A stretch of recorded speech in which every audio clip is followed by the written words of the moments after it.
발표 시작하겠습니다. 네. 네. 네, 오늘 발표는 액티브 슬램이라는 걸 소개를 드려볼까 하는데 뭐 이미 알고 계신 분도 있겠지만 어쨌든 이거에 대한 간략한 소개와 이거를 이제 어떻게 하면 리인포스 러닝이랑 딥러닝을 활용을 할 건지에 대한 얘기를 좀 해보고 싶습니다. 그래서 일단 슬램에 대해서 가볍게 뭔지 설명을 드려보겠습니다. 이제 슬램은 이제 Simultaneously Localization and Mapping의 약자인데요.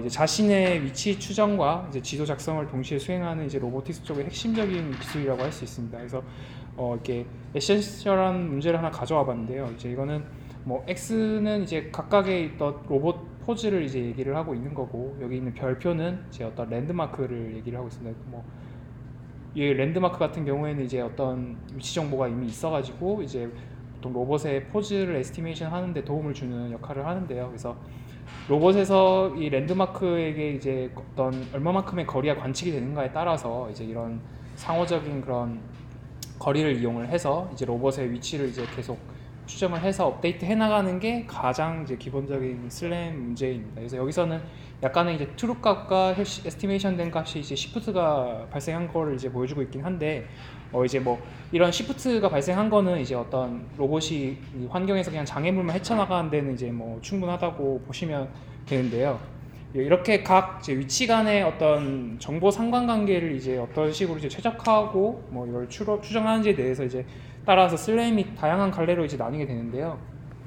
오늘 말씀드리고 싶은 내용은 이제 액티브 슬램이라고 불리는 기술입니다. 그래서 액티브 슬램은 이제 쉽게 말하면 이제 패스 플래닝과 이제 슬램이 이제 결합된 기술이라고 보시면 될 것 같습니다.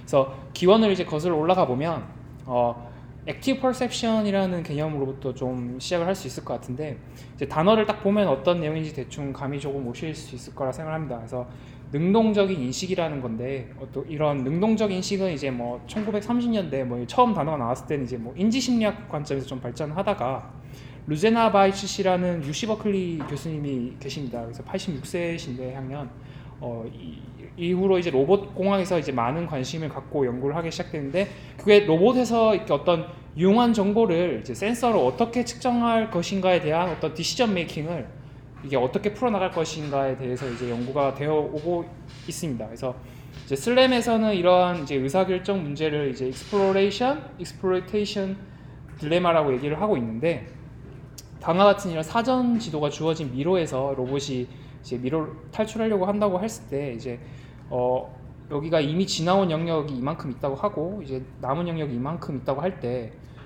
이미 지나온 영역을 다시 방문을 해서 이제 정보를 이제 더 향상을 시킬 것인가, 아니면 계속 나아가서 이미 갖고 있는 사전 지도 정보를 좀 더 믿는 게 지금 얘한테 유리한가, 이런 것들에 대한 기준을 결정을 해서 그거를 바탕으로 패스 플래닝을 하는 거를 이제 또 액티브 슬램이라고 얘기를 합니다. 그래서 오늘 소개해드릴 연구는 두 가지가 있는데, 이러한 액티브 슬램에서 탐험가 재방문을 이제 결정한 어떤 의사결정 방법은 이제 해당 시스템의 어떤 목적에 따라서 굉장히 무수한 많은 방법이 존재할 수가 있습니다. 그래서 오늘 이 시간에는 제가 비교적 최근에 찾아봤던 두 개의 논문을 소개를 해드릴까 하는데요. 그래서 하나는 어떤 합리적인 운용 시간 내에서 가장 이제 정확한 지도 생성과 이제 관련된 논문으로서 이제 뭐 전 가끔씩 슬램 KR에서 글 올리시는 걸 먼발치에서 봤는데, 이제 카이스트 건설 및 환경공학과 김화영 교수님의 박사학위 논문의 마지막 챕터 내용으로서 Perception Driven Navigation이라고 이름 지으신 액티브 슬램에 대해서 소개를 드릴까 하는데, 이거는 딥러닝이 아닌 컨벤셔널한 접근 방법 중 하나로 소개를 드릴까 합니다. 그리고 이제 자연 환경이나 재난 환경 같이 이제 굉장히 이제 유동적이고 사전 지도를 생성하기 힘든 곳에서 이렇게 새나 이런 동물들을 추적하거나 아니면 재난 현장에서 구조를 기다리는 사람을 이제 보다 잘 찾을 수 있도록 하는 어떤 액티브 슬램 문제가 있는데, 여기서 이 논문은 이제 그 2018년 사이언스 로보틱스에 실려인 그 베이지안 옵티마이제이션을 활용을 해가지고 이제 드론으로 이렇게 트랜스미터가 달려있는 새를 추적하는 연구인데, 이거는 오늘은 말씀을 안 드리기로 하고 연구가 너무 발표가 너무 길어질 것 같아서 딥러닝과 RL을 활용한 연구로서 이제 재난 현장에서 이제 사람을 찾는 그런 연구에 대해서 하나 더 소개를 드릴까 합니다. 그래서 먼저 이제 그 PDN, 그러니까 아까 말씀드렸던 그거에 대해서 먼저 설명을 드리자면, 이제 PDN의 목적은 이제 해상에서 이제 물에 잠겨 있는 이 배에 밑에 잠긴 이 부분을 그 UAV, 그러니까 수중 로봇으로 이제 검사를 하기 위한 연구입니다. 그래서 여기서 타겟이 된 것은 이제 USS 사라토가라는 이 항공모함인데, 이 항공모함 크기가 이제 어마어마합니다. 전장이 한 268m 정도 되는데요. 보통 이런 큰 배를 이제 검사하는 거는 이제 다른 작은 배들을 이제 다 물 밖으로 꺼내서 이렇게 검사하는 그런 드라이독에서 하는 것보다는 이제 수중 로봇을 가지고 물 속에서 이제 검사를 하는 것이 굉장히 효율적이라고 할 수가 있습니다. 그래서 수중 로봇은 이제 저희가 물 속에서 움직이기 때문에 GPS 신호 같은 걸 사용할 수 없기 때문에 그런 슬램 같은 거를 활용을 해서 위치 정보를 계속 업데이트를 해주는 그런 부가적인 시스템들이 반드시 필요한데, 여기서는 카메라를 이용한 그런 슬램을 활용을 해서 다음과 같이 이제 배에 있는 사진들을 이렇게 다 합성을 해서 이제 검사를 하는 것에 대한 연구를 진행을 했습니다. 그래서 이런 바닷속 같은 경우에는 이제 비전 기반 슬램을 하려고 하면 물속이다 보니까 사실 광량도 부족하고, 그리고 막 물속에서 막 떠다니는 막 이상한 것들 때문에 되게 많은 어려움이 있습니다. 그래서 어떻게 하면은 그 부유물들을 제외한 나머지를 피처로 잡고, 뭐 어떤 것들이 유용한 피처라는 그런 것들에 대한 기준에 대해서 이 논문에서는 얘기를 많이 하고 있고, 그런 것들에 대해서는 뒤에서 좀 더 자세히 설명을 드리도록 하겠습니다. 그리고 여기 보시는 이 사진의 이 빨간 선 같은 경우에는 이제 이렇게 수중 로봇이 이렇게 배를 이렇게 지나다니면서 루프 클로저가 발생한 부분들을 이제 다 표시를 해놓은 건데, 이렇게 많은 루프 클로저가 그 수중에서 잡힐 수 있도록 한 그 방법에 대해서 뒤에서 설명을 드리도록 하겠습니다. 그래서 그 PDN, 그러니까 Perception Driven Navigation이 그 여기 수중에서의 그 슬램에서 활용되는 용도는 결국에는 루프 클로저를 발생시키는 지점으로 언제쯤 재방문을 해서, 그리고 그 루프 클로저가 발생할 수 있는 여러 가지 그 후보군에서 어떤 거를 선택하는 것이 가장 효율적인가에 대한 그런 의사결정을 해주는 역할을 하고 있다고 보시면 될 것 같습니다. 그래서 우선은 어떤 특징점들을 활용하는지에 대해서 간략하게 이제 말씀을 드려야 될 것 같은데요. 그래서 여기서 활용한 거는 그 SERP라는 특징점을 활용을 했습니다. 근데 이거를 어떻게 활용을 했냐고 하면, 이거를 서프를 디스크립터로 하는 그 보우, 그러니까 백 오브 월드의 그 히스토그램을 보는데, 그것의 엔트로피를 활용한 것을 이제 로컬 셀리언시라고 얘기를 하고 있고요. 그래서 또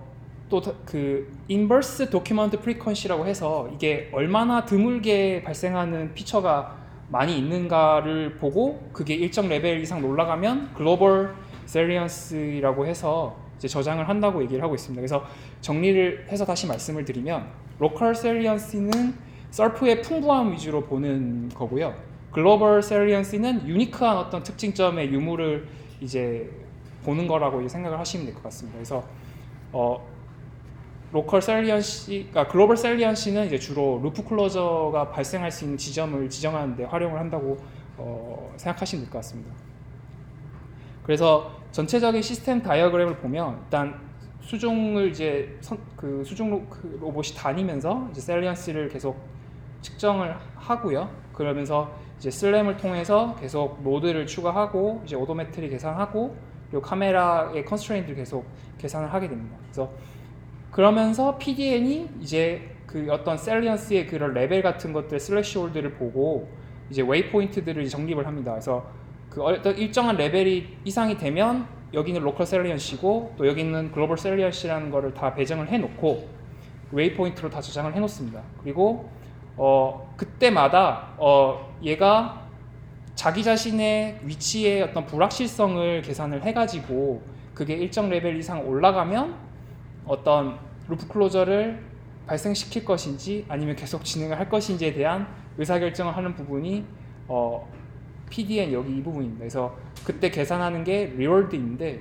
그 리월드에 대해서는 뒤에서 한번 다시 설명을 드리도록 하겠습니다. 그래서 여튼 그런 기준 값들에 대해서 계산을 다 마치고 나면 얘를 이제 계속 갈 것인지 그리고 아니면은 방문을 할 것인지 그러면 어디쯤 방문을 했다가 다시 돌아올 것인지에 대한 결정을 여기서 내리게 되고 그게 끝나면 한 번의 루프가 이제 끝나게 됩니다. 그래서 그런 앞에 설명드린 방금 그 내용이 여기 이 그림에 나타나 있는데요.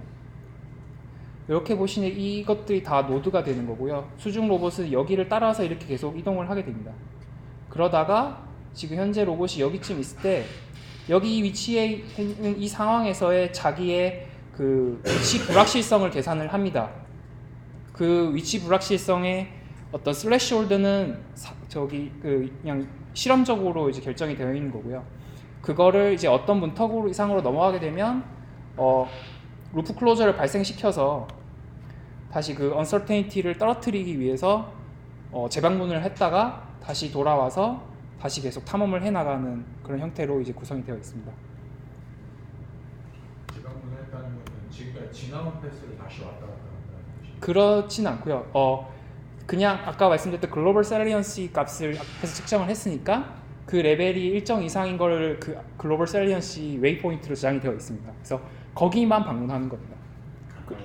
가까운 곳이 될 수도 있고 만약에 uncertainty가 많이 높으면 이제 그거를 보상하기 위해서 좀 더 멀리 가서 다시 왔다 돌아올 수도 있는 거고 그런 형태입니다. 그런 거를 리월드 여기서 정의한 어떤 리월드를 통해서 계산을 하게 되는데요.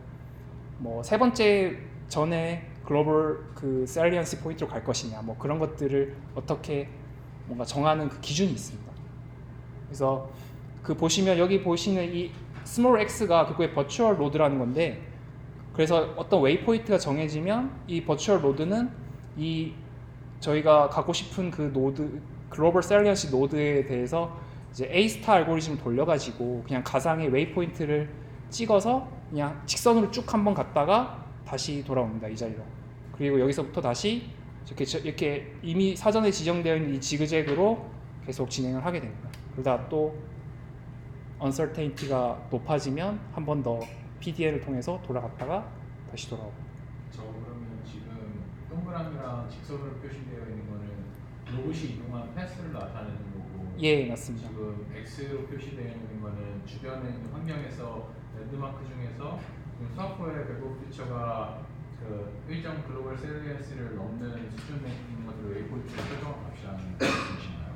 예, 여기는 이렇게 셀리언시 값이랑은 사실 상관은 없고 그냥 여기를 가기 위해서 얘의 어떤 스텝마다의 어떤 패스가 결국 필요하니까 얘가 로봇이 움직이기 위해서 그냥 이거는 가상으로 생겨난 그냥 포인트들입니다. 셀리언시랑 관계없이 셀리언시랑 관계 있는 건 여기입니다. 여기 하얀색으로 표시되어 있는 이게 셀리언시 표시되어 있는 부분들입니다.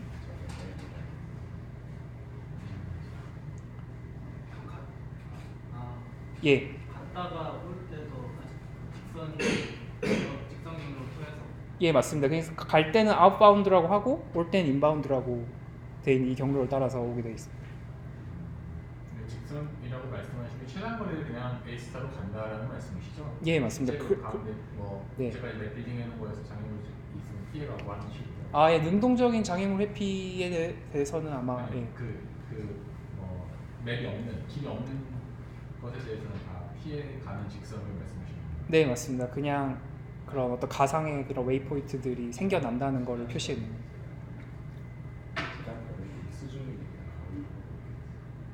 그러면 결국은 지금 어떤 특정한 웨이포인트까지 최단 거리로 가서 그걸 찍고 다시 오는 그 단순한 패스로 원래 자리로 돌아오는 게 예전에 탐험을 하면서 복잡하게 왔던 거에 비해서 자기 위치 추정 정확도가 높을 것이다 라고 지금 얘기하는 건가요? 예, 맞습니다. 위치 추정 정확도를 높이기 위해서 한 번 더 그냥 특정 포인트로 그냥 최단 거리로 갔다가 다시 돌아와서 계속 탐험을 계속하게 되는 겁니다. 사실 요즘 RL에 들어가는 거 예, 계속 발표 진행하도록 하겠습니다.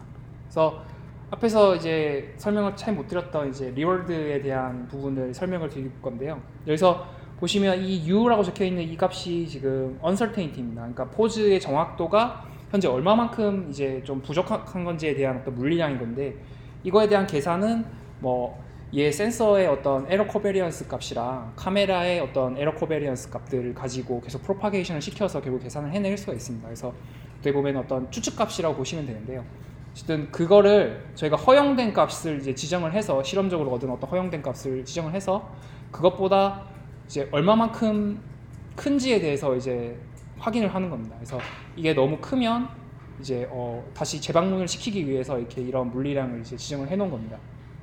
그래서 보시면은 여기에 K가 0이라는 거는 얘가 지금 재방문을 안 하고 그냥 계속 쭉 갔을 때 uncertainty가 어떻게 계산되는지에 대한 부분을 얘기를 하고 있는 거고요. 이거 밑에 있는 이 텀은 어떤 저희가 이전에 지났던 글로벌 셀리언시 웨이포인트를 방문을 했을 때 얼마만큼 uncertainty가 이제 개선될 건지에 대한 텀을 이제 밑에서 이제 정리를 하고 있습니다. 그래서 이거를 기준으로 여기 리워드를 계산을 하게 되는 거고요.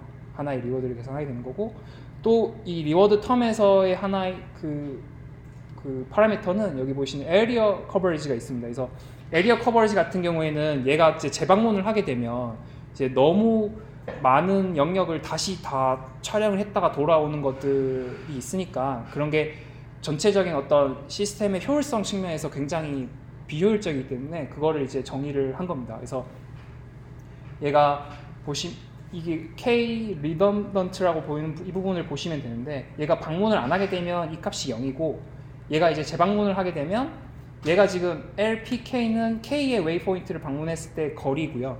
D는 이제 카메라의 그 뷰포인트 그 FOV 면적입니다. FOV 면적을 이제 곱하게 되면 그만큼 이제 가는 동안에 얼마만큼 더 훑게 되는지에 대한 어떤 물량인데 결국에 멀리 가면 멀리 갈수록 이 값이 크게 나타나게 되니까 이제 좀 이런 것들을 이제 비효율적인 탐험이 좀 덜 하게끔 그런 것들을 방지하는데 이제 활용할 수가 있습니다. 이 파라미터를. 그래서 그 텀을 여기 이제 추가를 해준 거고요. 그게 코스트를 계산할 때 결국에는 로봇의 uncertainty가 하나가 들어가고요. 하나는 area coverage가 들어갑니다. 그래서 이 코스트가 이제 반전되는 것을 이제 리워드로 이제 활용을 했습니다. 결국에는 이 웨이포인트를 결정하는 그 정책은 이 리워드가 최대가 되는 거를 이제 결정을 하게끔 코딩이 되어 있습니다.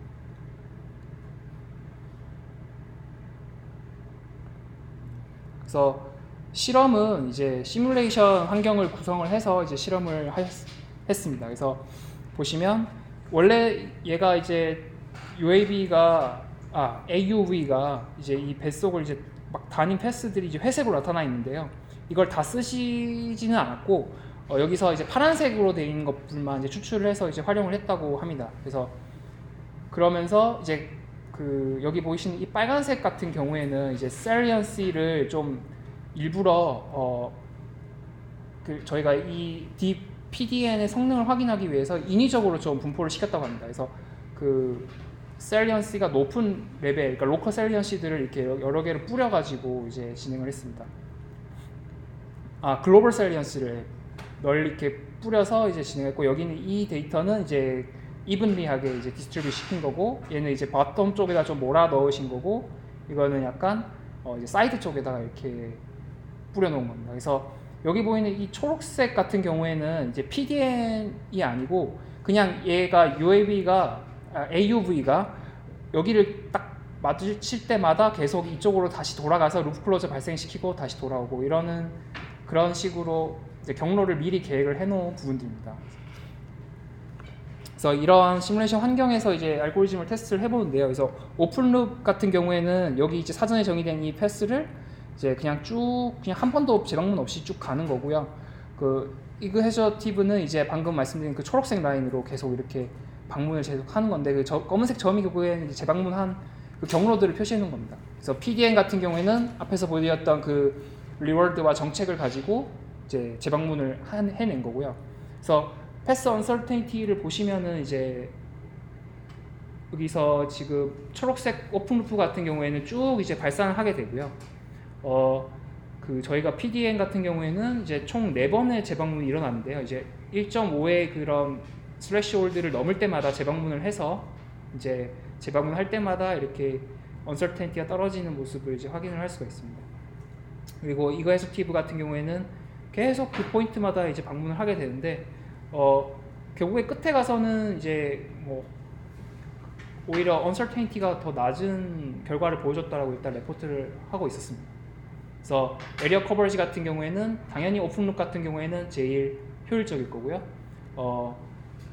여기 PDN 같은 경우에는 이거에스티브보다 훨씬 낮은 수치를 보여주고 있고요. 이거에스티브는 이제 계속 재방문을 했으니까 그만큼 비효율적이라는 얘기를 하고 있습니다. 그리고 이거 같은 경우에는 이제 아까 분포를 이제 바텀 쪽에다 몰아다 한 건데 이거는 이제 이거에서티브 입장에서는 굉장히 유리한 어떤 확률 분포입니다. 그래서 여기서는 이제 좀 더 uncertainty가 이제 좋게 나타나는 거를 저희가 확인을 할 수 있는 거고요. 그래도 역시 여전히 뭐 그 area coverage 효율 면에서는 PDN을 따라올 수가 없는 결과를 볼 수 있습니다. 그리고 이거는 이제 완전 좀 여기 사이드에다 몰아놓은 경우에는 이거에서티브 알고리즘에서는 거의 뭐 루프 클로저가 발생을 하지 않기 때문에 뭐 오픈 룹보다 더 안 좋은, 그러니까 오히려 그러니까 이동 거리가 기니까 더 안 좋은 uncertainty를 이제 보여주고 있고요. PDN은 그 와중에 이제 좋은 이제 성능을 냈다, 그런 걸 이제 레포트를 하고 있는 결과입니다. 그렇고 이제 앞에서 보여드렸던 그 리워드의 사실 이 알파 부분이 어떻게 보면 튜닝 포인트인데 이거를 이제 어떻게 조정을 했을 때 변화가 어떤지에 대한 결과를 레포트 하신 겁니다. 그래서 저희가 알파를 키운다는 거는 그 로봇의 uncertainty를 좀 더 많은 어떤 의사결정에 활용하는 요소로 쓰는 거고, 알파를 이제 1에 가깝게 줄인다면 이 에리어 커버리지를 이제 더 많이 보겠다는 건데요. 보시면은 이제 뭐 극단적인 결과를 먼저 보면 에리어 커버리지를 이제 전혀 활용하지 않는 경우에는 uncertainty가 뭐 훨씬 더 좋겠지만 훨씬 그 에리어 커버리지가 뭐 역시 커지는 결과를 이제 볼 수가 있고요. 알파를 이제 작게 하면 아무래도 루프 클로저를 발생시키는 거는 이제 좀 적어지는 대신에 에리어 커버리지는 이제 효율이 좋은 그런 결과를 보고 있습니다. 그리고 다음 같은 경우에는 이제 시뮬레이션 환경에서 테스트를 한 게 아니고 그냥 실제로 그 바닷속에 측정한 데이터 모드를 가지고 테스트를 한 결과입니다. 그래서 여기서 봤을 때는 뭐 이거에서티브의 경로 설정에 있어서 일부러 가장 좋은 거를 이제 골라서 해서 이게 성능이 가장 좋다고 얘기를 하고 있고요.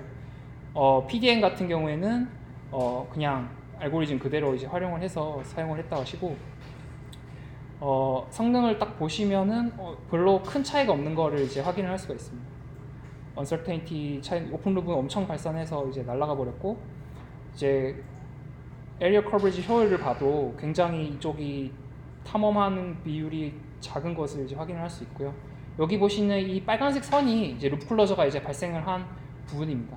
그래서 이게 그 이거에서티브 결과이고 이게 PDN 결과인데, 보시면은 이거에서티브 제가 봤을 때는 사실 좀 차이가 많이 나는 것 같긴 한데, 그 논문에서 말씀하시기로는 루프 클로저가 발생한 횟수가 사실 별 차이가 없다라고 말씀을 하시더라고요. 그러니까 아마 겹치는 루프 클로저 같은 거를 별로 생각을 안 하신 건지는 모르겠지만 일단 레포트는 그렇게 되어 있었습니다. 그래서 PDN이 실제 환경에서도 효율이 좋다라는 얘기가 있었습니다.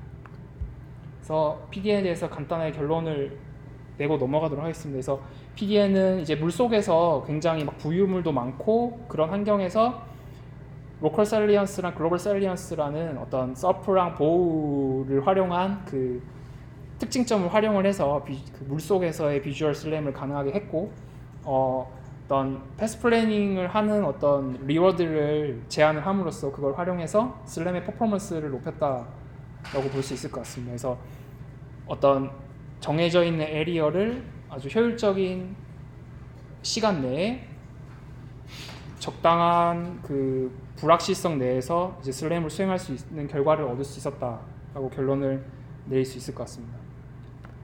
그래서 다음 연구는 이제 딥러닝과 RL을 통해서 이제 어떤 재난 환경에서 이런 구조 로봇이 다니면서 사람이 어디쯤 위치해 있는지 세그멘테이션을 잘 해내는 이 서멀 카메라의 액션을 선택하는 연구입니다. 그래서 왜 서멀 카메라의 액션을 선택을 해야 하냐면 서멀 카메라 같은 경우에는 여기서 사용하고 있는 RGBD 카메라랑 라이다에 비해서 FOV가 작기 때문에 우리가 원하는 그 지점을 확인을 하려면 서멀 카메라 같은 경우에는 그 카메라 짐벌의 로테이션이 필요하기 때문에 그 로테이션을 어떻게 할 것인가를 결정을 해서 얘의 세그멘테이션 결과를 높이는 데 목적이 있는 연구입니다. 그래서 그거를 하는데 DQN과 CNN 기반 세그멘테이션을 활용을 했습니다.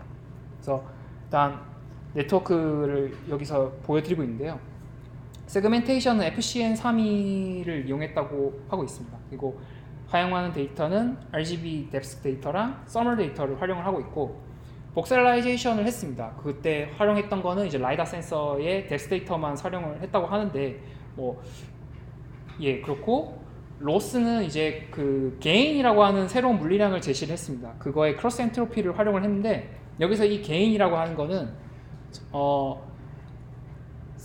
RGB 뎁스 데이터만 가지고 확인한 세그멘테이션 결과랑 서멀 데이터를 넣어서 세그멘테이션을 한 결과의 차이, 엔트로피 차이를 활용을 했다고 합니다. 그걸 게인이라고 했는데 결국에는 이 게인 높다는 거는 서멀 카메라의 정보가 좀 활용도가 높다라고 생각을 하시면 될 것 같습니다. 그래서 그게 높은 거를 찾는 그런 식으로 동작을 하게끔 만들었습니다.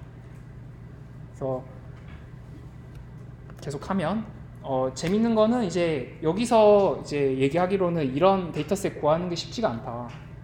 그래서 자기네들은 만들었다고 하고 있습니다. 그래서 실제로 사람이 쓰러져 있는 이 사진을 자기들이 찍었습니다. 그린 백그라운드 뒤에서. 그래서 이거를 세그멘테이션을 땄고요. 그리고 여기 뒤에 거는 이거는 그냥 그래픽스 이미지인 것 같습니다. 이거를 어떤 재난 현장으로 생각되는 거를 이제 따서 그 두 개를 합성을 시켜서 이렇게 D랑 G, F, E 같은 이런 사진들을 마구 만들어서 데이터셋으로 썼다고 합니다. 대신에 얘들은 레이블이 없으니까 셀프 슈퍼바이즈드 어떤 방식을 활용을 해서 학습을 시켰는데 이 셀프 슈퍼바이즈드라는 건 뒤에서 설명을 한번 드리겠지만 여기서 먼저 말씀을 드리면 기존에 레이블이 있는 데이터, 그러니까는 여기서 갖고 있는 데이터로 학습시킨 네트워크에서 추론된 값을 그냥 쭈루러 보고 학습을 시켰다고 합니다. 그래서 그게 그냥 셀프 슈퍼바이즈드 러닝이라고 얘기를 하고 있습니다. 그래서 데이터셋의 구성은 다음과 같고 이게 합성된 데이터들의 양인데 꽤 많습니다. 이 엄청 많은 양을 합성된 데이터셋으로 사용을 했고요.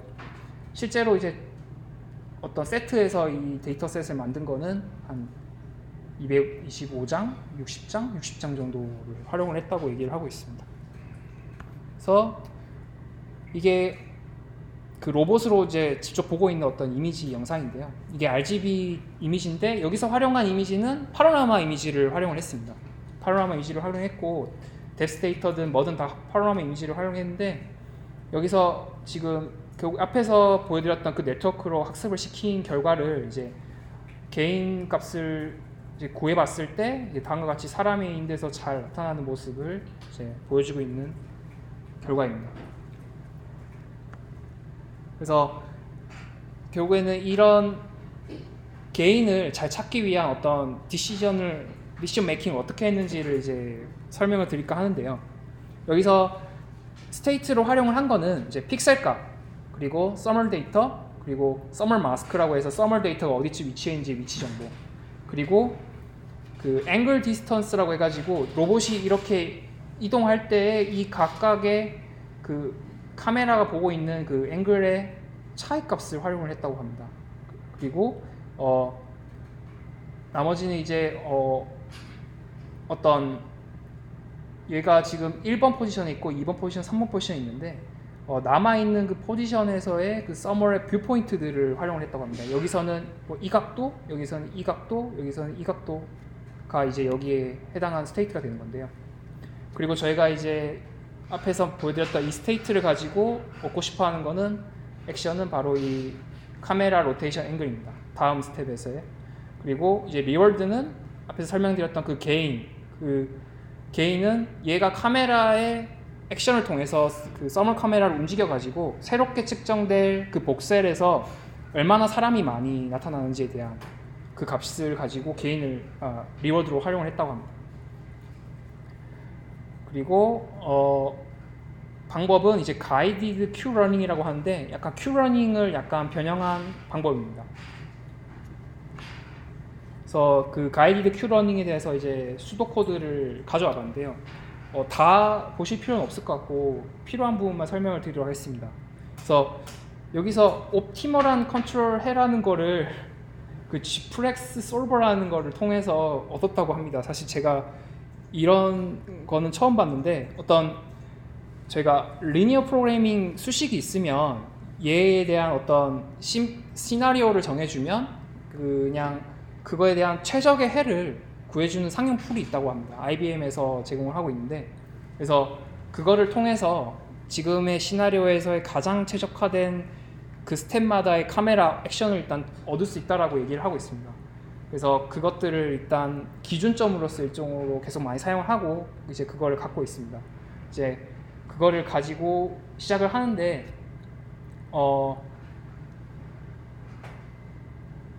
그래서 여기 있는 이 3번부터 6번까지는 그냥 그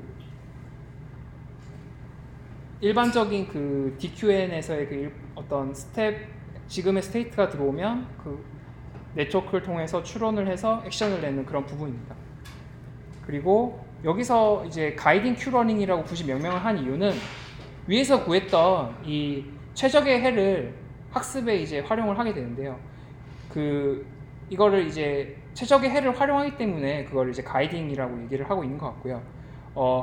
그래서 이 가이딩 액션을 선택할 확률을 이제 P라고 해서 이거를 사전에 좀 정의를 했습니다. 그래서 이거를 이제 점진적으로 1에서부터 0으로 이제 감소시켜가면서 학습이 될 때마다 이걸 좀 줄여 나간다고 하고, 이제 네트워크를 통해서 선정된 그 출력 값을 선택하는 확률은 이제 점점점 더 이제 증가하게 됩니다. 그래서 그런 식으로 이제 학습을 시켜서 이제 DQN 네트워크를 저희가 얻는 거고요.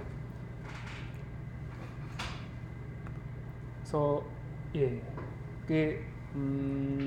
지금 애니메이션 나타난 이 수식이 아까 최적해를 이제 구하기 위한 그 리니어 프로그래밍인데 이거는 시간 관계상 일단 발표에서는 생략을 하도록 하겠습니다.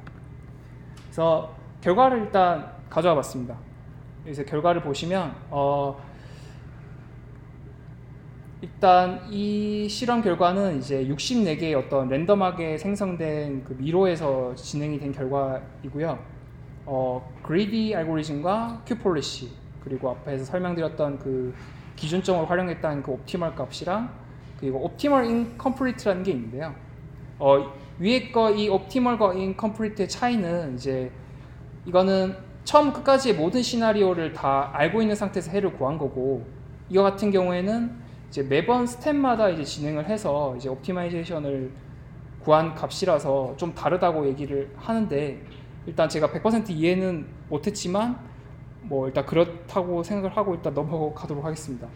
그래서 여기서 확인한 그 데이터는 이제 Relative Sum Gain이라는 건데 여기서 옵티멀한 해를 통해서 구한 그 게인의 그 스텝마다의 어떤 증가량을 다 더한 값이랑 지금 제가 비교하고자 하는 그런 다른 알고리즘을 통해서 얻은 그 게인의 그 한 에피소드에 대한 합들을 B를 이제 보는 겁니다. 그래서 1이라는 건 이제 옵티멀하다는 걸 얘기를 하는 거고요. 지금 이게 옵티멀한 거의 기준으로 이제 비교를 해봤을 때 여기서 제안한 알고리즘은 이제 GQ 폴리시입니다. GQ 폴리시인데 그 중에서도 이제 뒤에 붙어 있는 이 갈로에서 델타 H랑 델타 D, 델타 H 코브라는 거는 어떤 분리량을 이제 활용을 했는지에 대한 설명인데요. 델타 H는 게인입니다. 앞에서 설명드렸던. 그리고 여기는 이제 뎁스 정보는 안 들어가 있었던 거고 그냥 RGB 값만 활용을 해서 사용을 한 겁니다. 근데 거기에 뎁스 데이터를 넣은 거랑 그리고 이 델타 H 코그라는 거는 이제 게인 값이 그 개인 값의 무게 중심 정보를 추가를 해서 GQ 폴리시를 적용한 거라고 얘기를 하고 있습니다. 그래서 이 세 개를 다 적용을 한 게 가장 이제 GQ 폴리시 중에서는 성능이 좋다고 얘기를 하고 있습니다. 그리고 예.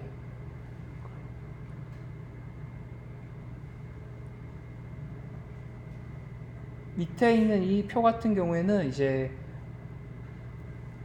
그 앞에서 설명드렸던 그 서멀 카메라의 그 로테이션 앵글에 대한 어떤 범위를 이제 제한을 두고 실험을 해본 건데요. 이거는 GQ 폴리시를 돌렸을 때랑 그리디 알고리즘을 돌렸을 때 두 개를 비교를 했습니다. 그래서 여기서 얘기하고 싶은 바는 이제 GQ 폴리시를 가지고 액션을 구하면 360도든 180도든 안정적인 성능을 낸다는 걸 얘기하고 싶었고요.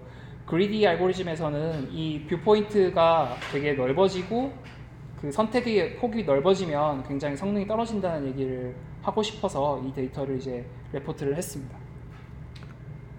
그리고 이거는 이제 세그멘테이션 결과에 대한 어떤 성능을 레포트한 겁니다. 그래서 RGBD 같은 경우에는 RGBD 데이터만 그냥 활용을 해서 그 사람을 이제 찾은 거고요. 그 앞에서 보였던 그 리얼 이미지 데이터 셋에서 테스트 셋에서 이제 확인을 한 거고, DQN 같은 경우에는 이제 더블 DQN을 활용을 했다고 하고, 이거는 그 개인 값만 이제 그 아까 설명드렸던 그 개인 값을 계속 최적화하는 형태로 그냥 학습된 거를 가지고 한 거고, 여기서 보이시는 제한한 알고리즘으로 테스트한 거는 여기 있는 GQ랑 GQ0인데, GQD 같은 경우가 그 저희가 합성한 데이터를 포함을 시켜서 학습을 시킨 결과고요. 델타 H가 되어 있는 거는 그냥 트루 값이 있는 레이블 데이터가 있는 그냥 슈퍼바이즈드 러닝만 한 거를 성능을 본 겁니다. 그래서 여기서 얘기하고 싶은 바는 결국에는 그 데이터 그 레이블이 없는 그 데이터셋까지 같이 넣어서 학습을 시킨 게 오히려 실제 환경에서의 데이터셋에서 성능이 더 좋았다라는 얘기를 하고 싶어서 이 데이터를 씌웠습니다. 그리고 예, 시간 관계상 생략을 하도록 하고, 그래서 결론을 이제 내리면 서멀 카메라를 활용한 어떤 복셀 그 추론 결과의 크로스 엔트로피를 로스로 그냥 활용을 해가지고 이 시스템을 학습을 시킨 게 굉장히 유용했다라는 그런 결과를 이제 말씀드릴 수 있을 것 같고요. 그래서 아까 사실 MILP에 대해서 제가 설명을 좀 못 드려서 좀 이해하기 힘든 분들이 계실 수도 있을 것 같긴 한데, 어떤 이 선형 모델 같은 걸 통한 디시전 메이킹보다는 이런 실제 리얼 환경에서는 이제 DQN 같은 어떤 뉴럴 네트워크를 통한 어떤 추론을 하는 게 좀 더 이런 실제 복잡한 환경에서 좀 더 좋은 성능을 낼 수 있다라는 것을 보여준 연구 결과가 아닌가라고 생각을 하고 있었고, 이런 실제로 데이터셋을 만들기 쉽지 않은 어떤 곳에서 운용되는 시스템을 위해서 이렇게 합성된 이미지를 그냥 데이터셋으로 활용한 경우에도 좋은 결과를 낼 수 있었다는 점이 좀 인상 깊었던 연구였습니다. 그리고 네, 여기까지고, 그래서 액티브 슬램에 대한 발표를 하면서 이제 든 생각이 그냥 이제 다 훑으면서 가는 게 더 유용하지 않냐라는 생각이 들었는데, 실제로는 이제 라이다나 서멀 카메라 같이 이렇게 한정된 데이터 어커지션을 갖고 있는 그런 센서들을 활용하게 되면 모든 지역을 다 이렇게 그 데이터를 취득을 하면서 가려면 굉장히 많은 이제 운용 시간이 필요하게 되고, 그 외에는 그러면 뭐 엄청 넓은 영역을 이제 커버하기 위해서는 이제 그런 운용 시간이나 이런 것들이 굉장히 증가하게 됩니다. 그래서 되게 비효율적이라고 저 생각이 들고요. 그래서 어떤 한정적인 어떤 곳에서의 어떤 효율적인 탐색 방법이 필요하다고 생각을 하기 때문에 이런 연구가 필요하다고 이제 생각을 하고 있습니다. 그래서 무인 자동차 같은 경우에는 굉장히 운용 시간이 뭐 10시간으로 길고, 이런 센서들을 다 무거운 걸 다 지고 다닐 수 있으니까 가능하지만, 실제로 어떤 로봇들이 이제 임무를 수행할 때는 그런 것들이 항상 가능한 건 아니기 때문에 이런 연구가 필요하다고 일단 생각을 하고 있습니다. 그래서 이 연구를 이제 계속 진행하는 데 있어서 가장 핵심적인 내용은 어떻게 보면은 이런 문제를 어떻게 모델링 하는가에 있다고 생각을 하는데, 가장 대표적으로 저희가 얘기를 할 수 있는 거는 POMDP입니다. 그래서 POMDP라는 거는 이런 굉장히 불확실한 환경에서의 어떤 순간순간의 어떤 상호작용과 관측을 통해서 이제 문제를 풀어나가는 방법인데요. 그래서 축구 같은 데서 보면은 뭐 굉장히 많은 이런 주변과의 상호작용을 통해서 어떤 한 개의 의사결정을 해야 되는데, 실제로는 이게 현실로 하면 완전 이제 다른 결과가 나오는 경우가 많이 있습니다. 그래서 이건 굉장히 모델링하기 어려운 어떤 문제이고요. 그래서 실제로 어떤 우주 환경, 뭐 수중 환경, 이런 자율 주행 로봇이 다니는 이런 도심에서는 굉장히 많은 어떤 특징점을 찾기 어렵거나 아니면 혹시 너무 많은 불확실 요소가 존재해가지고 이런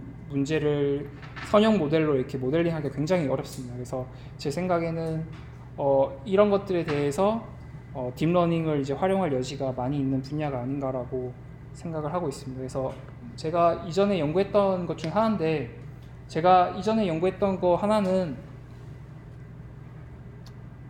여기에 어떤 그라운드 비클이 있다고 했을 때, 여기 풀숲 가운데 얘가 여기를 향해서 골을 향해서 갈 때 지금 갖고 있는 사전 지도가 지금 보시면 한 하얀색으로 표시된 뭐 한 이 정도가 있다고 칠 때, 저희가 여기에 갑자기 콘이 생겨나면 얘가 실제로 이쪽으로 가는 데 있어서 여기를 들렸다 가지 않고 이렇게 뺑 둘러서 바로 가는 게 효율적이라는 걸 저희가 쉽게 알 수 있는데, 로봇 자체는 여기서 여기를 관측하기 어렵습니다. 여기 가려져 있기 때문에. 그래서 여기를 이제 UAV 가지고 이제 비춰주면 UAV는 이제 위에서 아래를 볼 수 있기 때문에 그런 지도를 이제 UGV한테 전해주면 굉장히 효율적으로 패스 플래닝 할 수 있다라는 거를 연구를 했었는데요. 지금은 수동으로 이 위치를 결정을 하고 있습니다. 근데 뭐 앞으로 나아가면, 이 연구를 나가려면 자동으로 이런 이미지가 들어오게 되면 어디쯤에 UAV가 이제 날면서 관측을 해줘야 이 UGV의 패스 플래닝에 도움이 될 것인가에 대한 어떤 문제를 풀어보는 것도 재밌지 않을까라고 일단 생각을 하고 있습니다. 그것이 하나고요. 또 하나는 이제 무인 배송 로봇 관련해서도 재밌는 연구가 있을 것 같아서 생각을 해보고 있는데요. 뭐 지금은 요새는 야외 배달 로봇 많이 이미 나와 있습니다. 그리고 그래서 이제 이제는 야외 배달 로봇으로 끝나는 게 아니고 이렇게 막 CES 2019에서 이제 컨티넨탈에서 보여준 건데, 이제 계단을 올라가서 배달을 하는 거, 아니면 배달의 민족에서 뭐 얼마 전에 이제 서비스 시작했다고 하는데 자기 본사에서만 한다고 하는데, 건물 내 층간 이동이 가능한 실내 배달 로봇, 이런 것들이 등장을 했습니다. 근데 뭐 이런 것들은 다 사전 데이터가 있어야 되고 뭐 그냥 이건 매니플레이터만 있으면 되고 그런 건데, 제가 생각하는 어떤 배달 로봇은 사전에 정보 없이 그냥 처음 방문한 곳에서도 좀 잘 되면 좋지 않을까, 뭐 그런 거에 대한 어떤 뭐 이게 수요가 있을지 모르겠지만 그냥 연구적으로는 의미가 있을 것 같아서, 가장 그냥 아무 정보 없이 처음 방문한 곳에서 잘 가려면 어떤 식의 연구가 이루어져야 될까에 대해서 생각을 해봤었습니다. 그래서 뭐 실내 지도의 DB가 뭐 계속적으로 업데이트가 된다면 뭐 세상에 이제 안 가본 건물이 없으니까는 뭐 배달이 잘 될 것 같기도 한데, 뭐 그런 방법도 있을 거고, 아니면 그 로봇이 가가지고 주변의 행인을한테 물어가지고 내가 여기 가려고 하는데 어디로 가냐고 물어볼 수도 있을 거고, 뭐 인포메이션을 직접 찾아가지고 그거를 이제 스캔 떠서 뭐 그거에 대한 정보를 취득을 해서 지도 정보를 스스로 업데이트할 수도 있을 것 같고, 제가 생각하는 거는 근데 이제 주변의 어떤 환경의 어떤 규칙을 학습을 해서 스스로 어디로 가야 할지를 좀 판단하는 연구가 좀 재밌을 것 같아서, 그런 거에 대해서 어떤 방향이 있을까에 대해서 고민을 좀 하고 있습니다. 그래서 뭐 한 가지 생각을 해보면, 뭐 저희 기계과 도면입니다. 기계과 도면인데, 정문에서 이제 들어온다고 치면 딱 들어오면 여기에 이제 숫자가 잘 안 보이는데 이게 104호가 있고요, 여기 106호가 있고 뭐 이렇게 있습니다. 번호가 여기서부터 이렇게 증가를 하거든요. 그래서 제 생각에는 1층에서 이게 한번 탐험을 하고 이제 방번호의 규칙을 좀 학습을 한 다음에 이 패턴을 자기 갖고 있고, 그러면 이제 그 뭐 층 간의 어떤 방번호 규칙이 항상 일정하진 않겠지만 어느 정도 유사한 부분이 있을 거라 생각하기 때문에 저는 도움이 되는 정보일 거라 생각하고 있고요. 그래서 이걸 학습을 해서 일단 뭐 제가 정문에 308호로 간다고 하면 엘리베이터를 타고 올라가야겠죠. 그런 걸 아는 것도 어떻게 알게 하는 건지도 좀 사실 할 게 많은 것 같긴 한데, 그런 거가 된다고 했을 때 3층으로 올라와서 308호로 갈 땐 이제 좀 더 수월하게 좀 갈 수 있는 그런 알고리즘을 개발할 수 있지 않을까라고 일단 생각을 하고 있습니다. 그냥 추측이고, 시간이 길어져서 이거 뭐 디테일한 거는 사실 그냥 자료만 봐도 아실 수 있을 거라 생각을 하기 때문에 일단 생략을 하도록 하겠습니다. 그래서 막 방번호의 어디로 가면은 방번호가 줄어들고 어디로 가면 방번호가 늘어나고 그런 것들의 패턴을 인식을 해서 로봇이 어디로 가는지에 대한 그런 인지 능력을 스스로 갖게 하는 거를 한번 해보고 싶다라는 생각을 하고 있습니다.